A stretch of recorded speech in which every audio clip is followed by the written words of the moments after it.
Hi, everyone. I'm Gary Brode from Deep Knowledge Investing. We work with hedge funds, family offices, registered investment advisors, and individuals like you to help you get better returns in the stock market. I'm here with our host, Robb Fahrion. He's the CEO and founder of Flying V, our digital marketing partner. We also have star intern Andrew Brown from the University of Tennessee. This is Andrew's last week with us. He had a phenomenal offer to manage money at the University of Tennessee, which he couldn't turn down. We completely support him and thank him for all of his great work.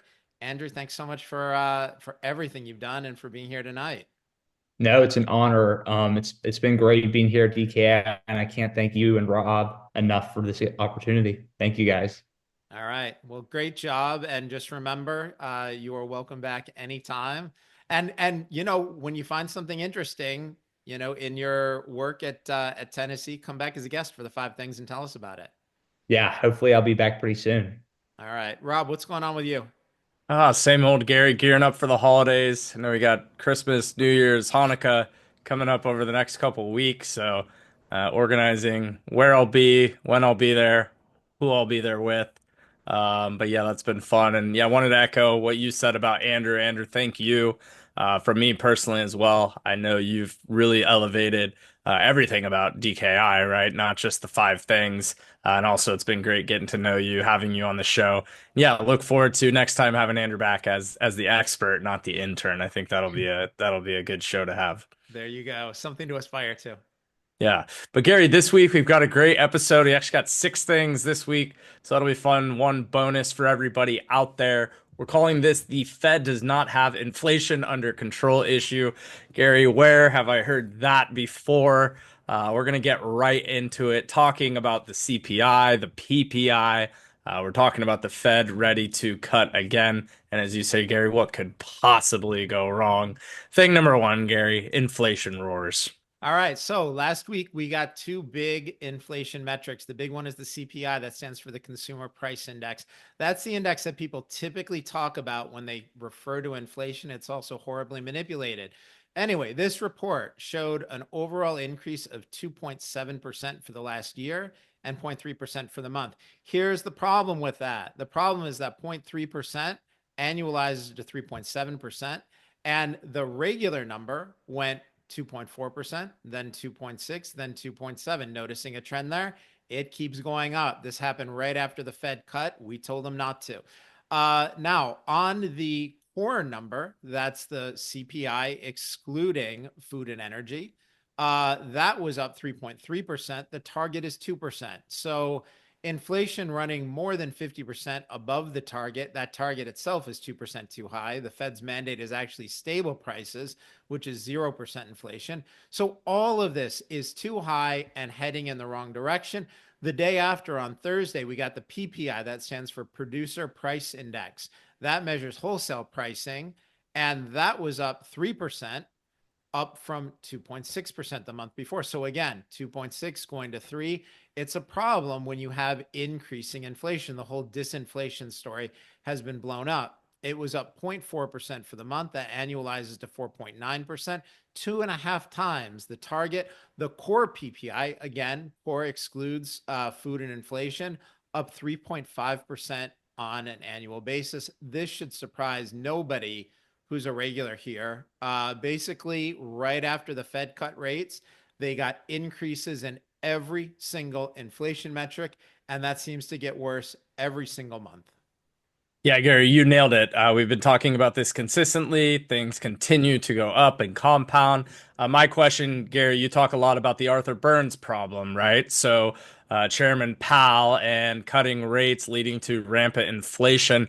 My question is, and I know you don't have a crystal ball, but like, what does this look like, right? We think Fed's going to cut rates again. I mean, are we talking about the gas lines of the 70s, or what does this look like for the average American moving forward? So it's a great question, Rob. And the big image from the 1970s inflation is exactly what you were talking about. Huge gas lines. And for a while, they had these rules in place where, if your license plate ended in an even number, you could go, Monday, Wednesday, Friday.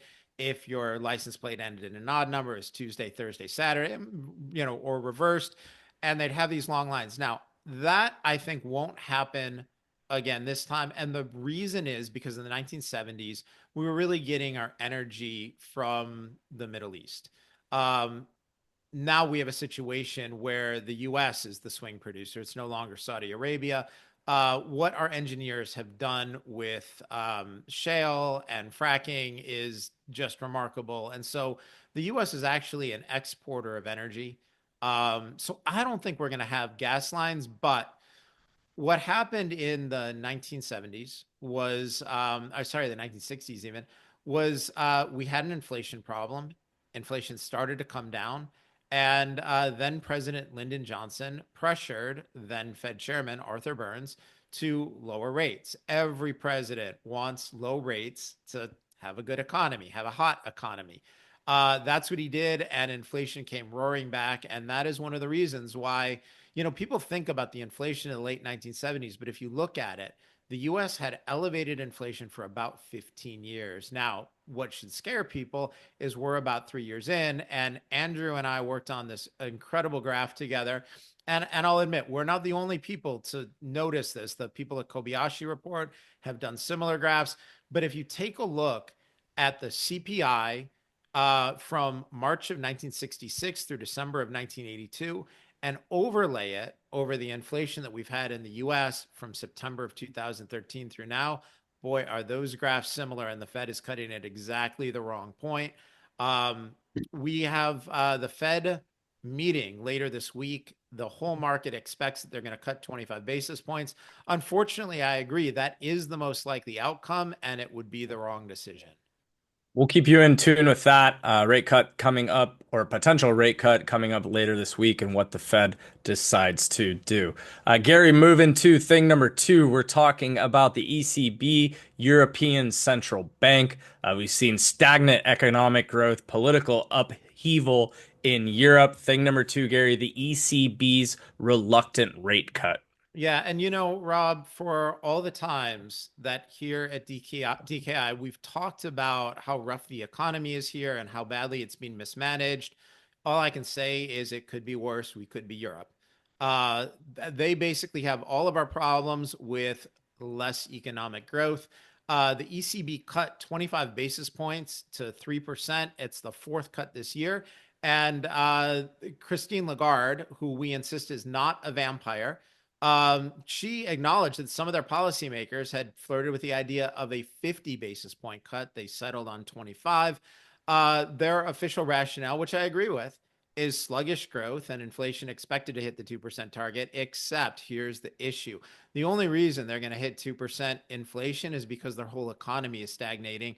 That continent is having horrible labor problems. They're talking about a sufficiently restrictive policy, but basically they have overprinting, debt, inflation above target, and weak economic growth. It is the worst of all possible scenarios. So basically the ECB, the European Central Bank, we've talked a lot about how the Fed is trapped. They're more trapped.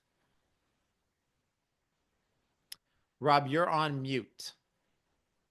I am on mute. Wow, All first right. time I've ever done that. That's why I There you normally go. don't mute, actually. It's But I a was good thing we do clicking this into live. something. Yeah, yeah. So, with everything going on in Europe, Gary, obviously lots of issues. Is there anywhere in Europe, with all the different countries that we have there, where things are going well of any sort, or is it just clear across the board Europe's in trouble? So Eastern Europe, the Eastern European economies have tended to do a bit better. And the main reason for that is those were former communist states that fled communism. They had revolutions to get rid of it. And so the people there are much more in tune with the idea of a free market. Europe has basically been a socialist economy for decades. And they're having all kinds of problems, massive overspending, a really easy, their work week is, they're at 35 hours and trying to get it lower. They take 2 months of vacation a year. They have tons and tons of national holidays. They want a lot of government services, but they don't want to work a lot. They have early retirements. It's not a place. People talk a lot about Europeans valuing quality of life instead of work, and that's great, but if you're thinking you're not going to work a lot, but the government will provide you with a lot, the only way they can do it is money printing, and that leads to inflation. They're having all kinds of political issues as well. Germany's facing early elections. France has unbelievable political instability. They're, fighting it out with Canada right now for most political instability. And Europe is having issues integrating immigrants from different cultures. A lot of those people are coming. They're not working. Not all of them, but some of them are not. But there are issues getting them to integrate and become part of the countries that they've moved to. So they're going to have some challenges trying to encourage meaningful economic growth. I think the biggest issue they have, though, is really bad energy policies. And again, I've complained about energy policies here in the US and how we have nonsensical policies. But, Germany shut down their nuclear plants. They talked about going green, and the result was they started burning more coal and more wood while insisting that their goal was lower carbon emissions. This makes no sense at all. And all they've done is just ruin their economy. They've basically made it so that it is uneconomical to produce cars there. And basically, industrial activity in Germany is plummeting. And when the Germans can't produce cars because their steel costs are too high and their energy costs are too high, the whole economy is in trouble. Tough times for our friends over there in Europe. You're watching The Five Things with Deep Knowledge Investing. I would love if you'd head to our website, deepknowledgeinvesting.com. Sign up for a free subscription. That'll get you access to content that will be sent out via email. Some of that content, though, will be paywalled, reserved for our premium subscribers. We'd love for you to check the subscribe now. $100 a month will get you access to every piece of content we send out, as well as current recommendations regarding Gary's portfolio buys and sells.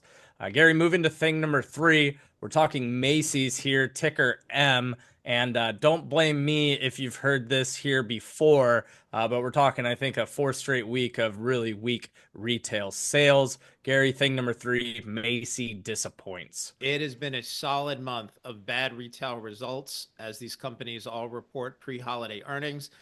So for the 4th consecutive week, we are talking about retail. Macy's reported basically they had an issue. I shouldn't laugh. They had a fraud issue. One of their employees somehow managed to hide $151 million of unreported delivery expenses. But the key issue is the earnings report was bad. Revenue was down 2.4% year over year. And adjusted earnings had been 21 cents, dropped to 4 cents. That is a gigantic drop. You're losing more than 80% of your earnings. End of year adjusted earnings guidance was cut. So they lowered their guidance. But, and this is a key thing, and Andrew was smart pointing this out, that Macy's did raise their revenue guidance a little bit. Now, let's stop and think this through for a minute. If Macy's is increasing their revenue guidance and decreasing their earnings guidance, the best conclusion that we can draw is they're probably planning on cutting prices. And what that means is they probably have too much inventory, right, in the back room in their stores. They realize they're not going to be able to sell it full price. So in order to make their new revenue guidance, they're going to have to cut pricing. That's not the sign of a strong consumer. Garrett, it seems like similar comparables here as we've talked about with Walmart's, the Dollar Trees of the world, even Macy's kind of sitting in between that low cost luxury goods, right? We're seeing the same things here, just in terms of the consumer either shifting to those low cost providers with inflation just really hurting everybody in their pocketbooks. That's exactly right. Full priced mall retail is not doing well. We've seen bad results from Macy's, from Best Buy, from help me out, Foot Andrew. Locker, Who? Foot Locker, American American Eagle. Eagle. Yeah, all right. And we've seen a big shift. Target had a bad quarter as well. And we've seen a shift toward affordable options like Walmart and Dollar Tree. The dollar stores are doing all right. So, I think that's been a big part of it. And, Rob, I've seen the story on Macy's for decades.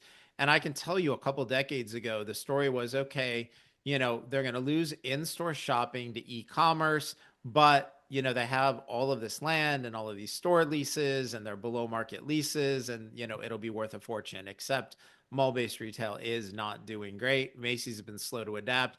In general, being a physical mall retail anchor tenant in pretty much every mall in the country was just a bad bet. Everybody's moving away from department stores, away from malls, toward online shopping, toward boutiques. So, Macy's, they're an iconic American brand, but they haven't been going the right direction on this. One of the other things that concerns us about this is Macy's is going to need to refinance a lot of their debt in the coming years. Anyone want to take a bet on when they refinance, whether they're going to do so at higher rates or lower rates? Chances are their operating income, sorry, not the operating, after the operating income less their interest. So basically, looking at pre-tax income, that's not going to be in their favor, right? That's going to be a giant headwind for them. Andrew, what else are you seeing here? Yeah, and there's one thing that I also want to point out that I think there's a lot of internal stuff with Macy's as well. For example, like Dillard's, it's a department store brand also. It's traded really well, and they've been able to be lean enough to actually be successful as a mall retailer. So while the discretionary items still aren't doing that great, companies have still been able to change and adapt well enough in the past 10 years because everyone's known that malls are in the future kind of phasing out, but some companies have still been able to somewhat kind of make ends meet pretty well compared to what Macy's has just been overall just slow to react across the board. Gary, anything else to add on this note? No, I think Andrew's made a great point. The only thing I'd add to that is, I think it's Nordstrom's that has done maybe a better job staying in touch with their customer needs. Mhm. Macy's, they were sort of like this mid-priced Mhm. everything to everybody, and that was a really good plan for a long time. When people went to the mall, it was before online shopping. When department stores, the idea of a department store was you didn't need to go to 5 different stores or 10 different stores. You'd go to one place and, take the elevator, the escalator up and down, and, find everything you were looking for. I think the days where you can have success as a retailer being all things to all people are past us. So Andrew's right. They haven't responded well to where their customer is heading. And it's hard. It's hard when you're running, hundreds, thousands of stores across almost every state. But, your options are cannibalize yourself or let somebody else do it for you. On the flip side of that, moving to thing number four, we're not going to talk about is there actually a future for malls. I'm not sure if this thing is actually in the 5 things because it aligns with our previous thing, or if it's a shot for Gary to take a stab at Ohio State players, but we'll find out here in a minute. Thing number 5, Andrew, I'm going to start with you. Is Gen Z actually embracing malls? Tell us more about that. Yeah, so definitely that first third thing with Macy's that led into this thing. But right now, a CNBC article came out last week that basically the title is Gen Z to the Rescue: How Malls Are Winning Over a Generation of In-Person Shoppers. So I'm a member of Gen Z. So I'm giving my take on the opportunities that they're presenting for malls and if I think it's that accurate. And there's a few things that that article presents, and one of them is that Gen Z is obsessed with instant gratification, and I 100% agree with that. I think I'm the same way. If I see something online, I instantly want to buy it or go to the store, and that's basically what the article says: is Gen Z, if they want something, they're going to go to the store and buy it instantly. But I think you kind of have to think about things more in my point of view because this article paints a picture of kind of this 80s type, all the teenagers and stuff going to the malls, but I don't know if that's necessarily the case still today. For example, if I see something online, Gen Z's seen stuff on TikTok and Instagram, and they're more than likely just going to buy it then because is that product necessarily going to be in that mall or in that store? More than likely, not. That's not very likely, and have the correct size and that sort of thing. And while, yes, there are advantages to going to the store, you can try things on, but overall, the likelihood of that product being there is fairly low. So that's one thing that I think the article gets somewhat wrong. And then there's also a factor about Gen Z going to malls these days. My cousin, he's 17. He's banned from the mall. He if you're under 18, you have to have a chaperone at the mall. And so I think you get like 3 strikes, and he passed his 3 strikes, and now he's banned from the mall for going to the mall too many times, being under 18. And while that's fair, but this article is saying, oh, Gen Z's going to the mall, but my cousin's banned from the mall. Like I don't know if this is really that accurate of a Gen Z to the rescue when he's banned from going to the mall. But on that note, and there's also a safety thing. Like malls across the country, they're having to introduce these like requirements to have a chaperone and stuff. Like if you're a shopper, you don't want to go somewhere where you don't feel safe. And if malls are having to add all these like requirements and stuff, that's not great for both everyone and also Gen Z. So that's something that I want to point out.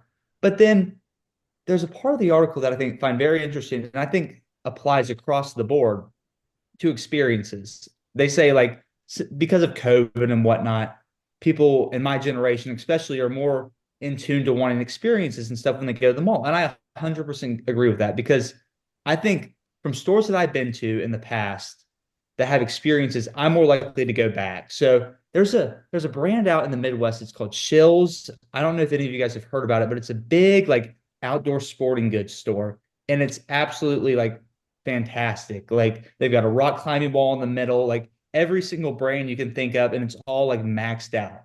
And if I'm a consumer, I still want to go to that store.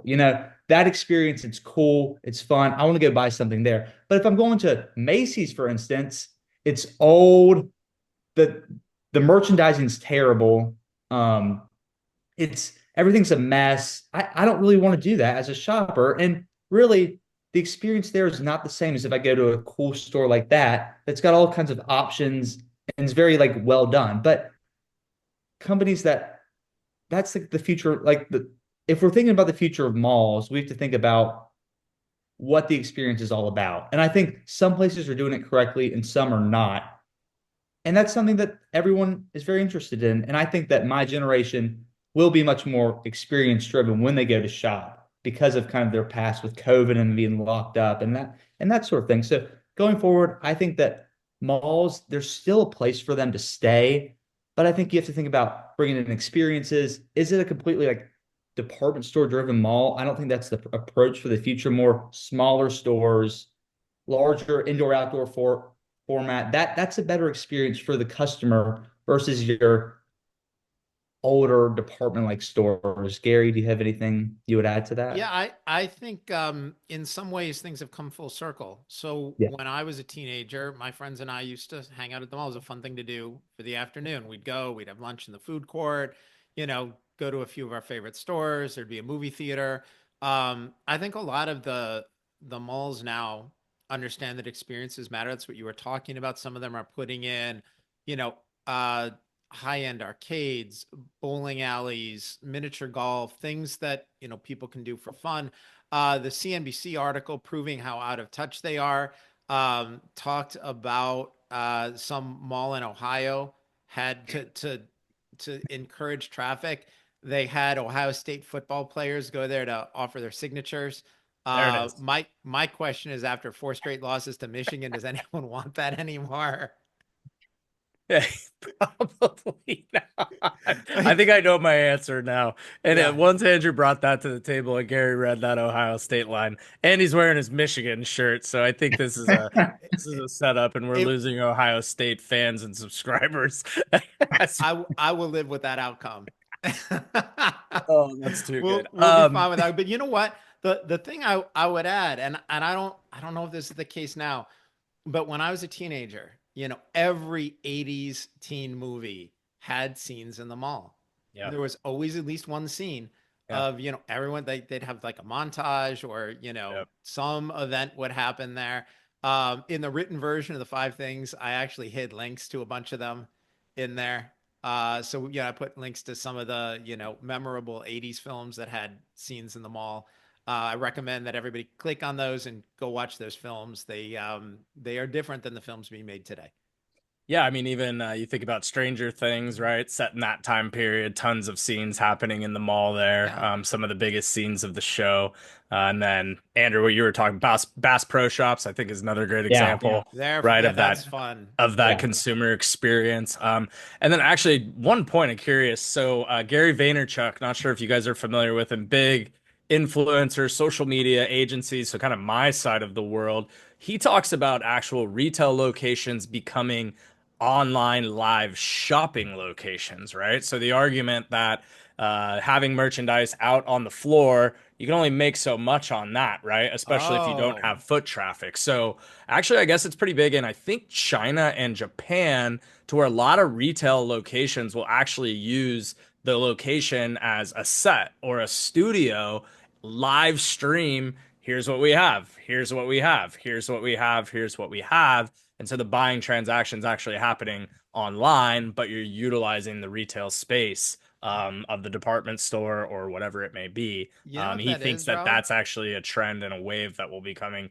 to the United States. And he's been pretty spot on in identifying kind of those early moving social platforms. That's like a live version of the Home Shopping Network. That's right. Exactly right. yeah. That's the best way to put it. Yep. Yeah. Yeah, And that's I exactly. think there's a platform. I know a lot of like smaller like women's boutiques. They do a lot of that. I don't know if Yes. that's like a Yeah. Yeah. southern thing or So, if that's I across the know country. I know that because we had a client and they were a luxury good purses, right? They do the Yeah, Louis Vuitton, and they would do the same thing. They do yeah, Instagram lives. Here's this inventory we have, trying to move it, but again, really small boutique shop. Yeah. yeah. Yeah. Yeah. So, all right, we'll close that one out. Andrew, thanks for the contribution there. Great conversation. Moving to thing number 5. Again, we've got our investor knowledge education thing. We're going to talk about how to make money, whether long term or short term. So, Gary, start with you. I'm going to ask you, how do you identify long term growth versus short term growth trends?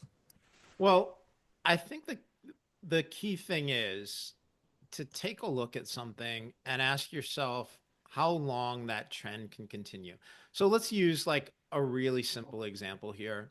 20 years ago, it was obvious that online shopping was going to take share from in-person and retail shopping, and that Amazon had positioned themselves to be the winner in that space.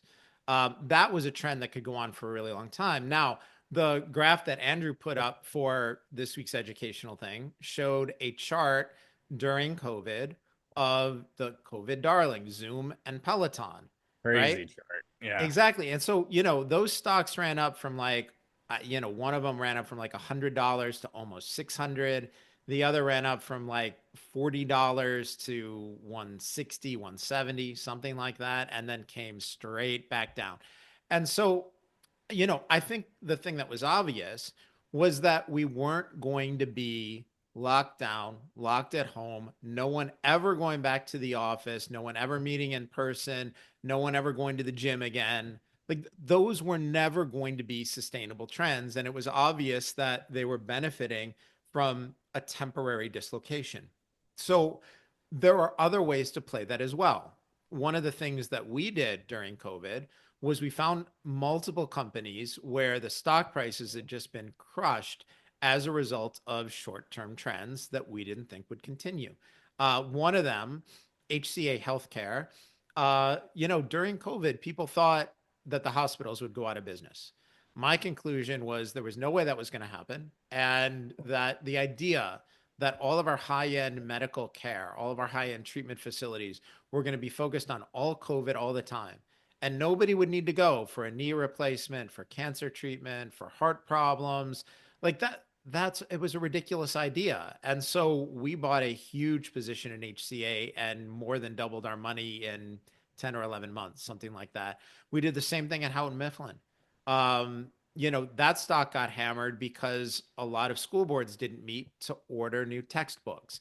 So we were buying that stock below 5. We were buying the 492, 493, something like that. And, basically said educational spending didn't disappear. It just got put on hold for a year. Well, 13 months later, that stock that we were buying for 4 and change was acquired for $21. So, we made a great return because what we saw was the market was responding to short-term news, and we were looking at long-term value. Gary, do you find it easier to identify short-term opportunities or long-term opportunities? Do you see a benefit, pro, con, one versus the other as well? So in general, I like to find things where the long-term trends are in our favor. It takes the time pressure off of us. And if you can find stocks where you think they're going to grow at very high rates for a 3, 5, 10-year period, chances are you're going to do really well. And those are opportunities to make not just double your money, but sometimes much, much more than that. With that said, Rob, I think the best place to make money are situations where you have a different opinion than everybody else, where conventional wisdom has a particular idea, and you see the reason that it's not correct. And some of those are going to be shorter term plays, like HCA, where we made more than double our money in under a year. And that's okay. It's in general, if you say, which do you prefer? I like identifying a great long-term trend because you make more money. But there are often opportunities, and we've done that at times over the last few years. Every now and then I see a stock that's it's overreacted to something that we believe to be temporary. And on occasion, once a year, twice a year, we'll buy a small options position in something. And we just did that in a security company where they announced some bad news. The stock got cut in half. We thought it was ridiculous. But rather than taking the risk of owning the stock, we just bought an options position that ended up doubling. And I think we were up 110%. I forget, it was either 2 or 3 weeks. I'm not going to turn that down. When I see those opportunities, we'll act on it.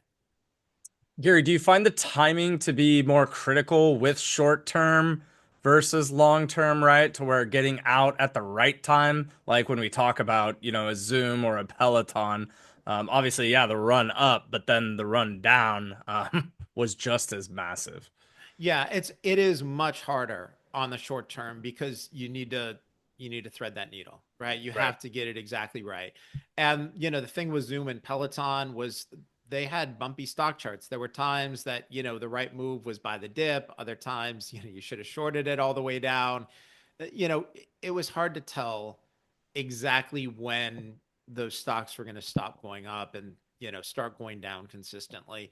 And there are times you can get it right, but it can be really difficult. And usually the way that you find out is the company announces a bad earnings quarter, they take down guidance, and then everyone says, oh no, and the stock could be down 20, 30, 40% in a day. And at that point, you're kind of stuck with it. If you can identify something that you think will do really well over, say, the next 5 years. And I have a couple ideas in the portfolio like that right now. The stocks have overreacted on the downside to unimportant short-term news. I like the long-term outlook. And so I'll sit and hold it. And if I have to hold these things for 3 years, 4 years, 5 years, we'll make a ton of money in them. At least I think we will. It's obviously anything can happen, but I own these because I don't need to get the timing right. And if they go down again on short-term news, that's fine. We'll just hold it. And, as long as I see the long-term thesis playing out, that's where we want to be. And so it takes a lot of the timing pressure out of it. Great stuff there, Gary, and thanks for the insights. Again, if you have a question, head to our website, deepknowledgeinvesting.com. Utilize the Ask Gary feature in the top navigation bar. We're moving to our thing number 6, and I'm actually reading these things on the fly because I was quite busy this weekend, so I think I got the answer to my thoughts earlier. Back to our friends in Ohio for thing number 6. We're talking about what Gary's calling some legislative overreach. It sounds like things are just not going well in the state of Ohio. In order to avoid any hate mail coming my way, I'm going to leave it there and turn thing number 6 over to Gary. Thing number 6, government overreach. All right. So at Deep Knowledge Investing, we always stand against excessive legislation, against government involving themselves in minute aspects of our life that where they have no business being involved. We have taken positions against Democrats, against Republicans. Any politician that overreaches causes us upset. So College football entered the political arena this week, and we are going to talk about the state of Ohio, also the state of Ohio's feelings. It's not good. They are not doing well there.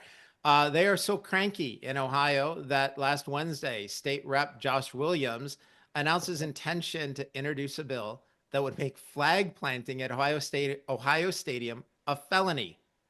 A felony. You could go to jail for waving a flag at the 50-yard line. This, of course, followed Ohio State's embarrassing 13-10 loss to Michigan in late November, where after the game, Michigan planted their flag on the OSU field. They were celebrating at midfield. Somehow, after a very weak performance during the 60-minute game in a fourth quarter where they didn't gain a single first down, OSU players finally found their pride, raced across the field, and started a post-game fight. Good to know they still had all that energy, resulting in the police pepper spraying players, which of course gave the OSU team an excuse for their evident tears. Now, some of the Ohio State people are saying, hey, flag planting isn't classy. Okay, fair enough. I acknowledge that, but should it be illegal? And the answer, of course, is no. OSU fans are just severely and justifiably embarrassed after their $20 million roster could not beat a recovering and defending national champion Michigan team, which lost its entire team to the NFL. Listen, Ohio State, the best way to prevent a humiliating flag planting is not overreaching legislation. It's to win the game, something you haven't done since 2019. We know that this was the fourth straight Michigan win in the series. And by the time these two teams meet in Ann Arbor for the 2025 game, it will have been more than 2,000 days since Ohio State beat Michigan. That's your real problem, not the flag people. Finally, for all of the delicate OSU fans who are mortified by a flag celebration saying, oh my God, why aren't you good sports? Somehow these are the same people who derisively refer to the rival as that team up north and spend the entire week before the game crossing out every M on every sign around campus. For those of you in Ohio, it is spelled Michigan. That's the M right there. Good to see you. I'll leave it at that. Nice little mic drop from Gary and the Michigan Wolverines. Andrew, Tennessee Volunteers, actually. How are we looking? I'm nervous, but I feel good. 8 o'clock this Saturday. Let's hopefully we get it done. We'll see how it goes. And All right. and Andrew, where are your Tennessee Volunteers playing on Saturday?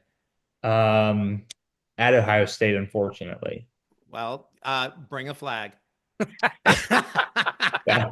I always It's figured on the that my bus. thing It's we'd have packed on the some bus. virality outside of finance talk and jargon. So I think this might be it. I think next step for me as the marketing guy is to figure out how to get that sixth thing into the hands of every Michigan alumni or just current student, Gary. I think that would boost subscriber count very quickly. There are a lot of us. It's the reason I'm willing to take the risk here of, wearing my heart on my sleeve. Love it. Love it. Well, Andrew, as a kind of final sign off, thank you again for all your time you've been invested in DKI. We're rooting for you. Keep us in the loop on how things are progressing. I'm sure you're going to do great. And as Gary said, always have a home here. Anything that I can do for you, and I know Gary echoes the same sentiments. Let me know. But yeah, thank you for all your hard work, dedication, helping us elevate this thing to the next level. Gary, I'm sure you've got some final words for Andrew too, as well as I'll let you have the last word for this week's Andrew, episode. great job. It has been a pleasure having you as part of Deep Knowledge Investing for the past almost year now.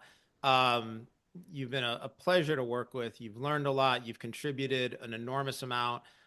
We wish you nothing but success going forward. You are always welcome back. And if it doesn't sound, too hokey, we are all very proud of you and looking forward to seeing you succeed at a huge level. And we'll be cheering for your Tennessee Volunteers next Saturday as well. No Robb, as always, great doing this with you. Good speaking with you over the weekend as usual. That's when Robb and we usually have our chats on the weekend when other people are doing other things. So I always appreciate your dedication as well. I also know this is the point in every YouTube video when people tell you, like, subscribe, hit notifications. Look, if you want to do that, fine, but we're not in charge. Do whatever you want. We're good either way. But your time is valuable. And for those of you who have made it to this point in the video, Thanks so much for watching. We know your time is valuable. We appreciate every one of you. Thanks, everyone. Thank you.